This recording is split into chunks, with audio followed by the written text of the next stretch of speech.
Негизинен мыйзам долбоору колдойм, колдоолууга татуулук. Анткени мына баарыбызга белгилүү болгондой, күндөн күнгө жол эрежесин бузуу көбөйгөндүгүнөн адам өлүмүнө алып келген фактылар өтө эле көп болуп атат. Мына соц тармактарда көрүп атабыз, күнүнө бирден экиден биздин жарандар ушундай жол кырсыгына кабылып, өмүрү менен кош айтышууда.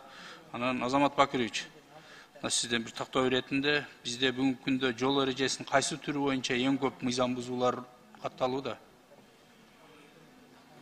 Урматтуу Айбек Тураталиевич,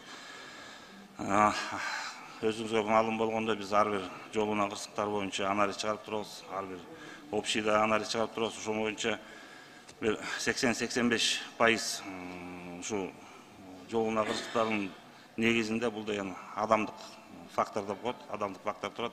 Ушу биздин айдоочуларыбыздын одоно түрүндө жол эрежесин бузган же билбегендигинен, же болбосо ошо жана орусча айтканда демонстративный нарушение дейт, ошондон келет. Ошондуктан биз эң биринчиден ушу айдоочулардын тартибин бекемдеш керек.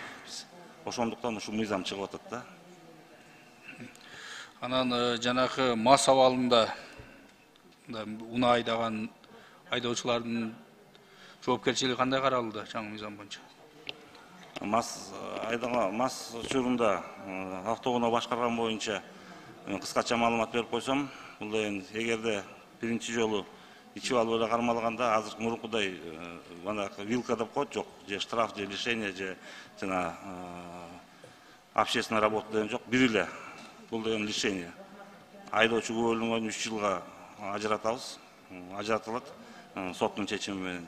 Эгерде деген ушу ичип алып, өзүнүн демеси бар, жана смазанный речи оозунан жыттанып турса, бирок освидетельныйга барбайм деп атса, анда деген 5 жылга ушу айдоочулук күбөлүгүнөн айырылат.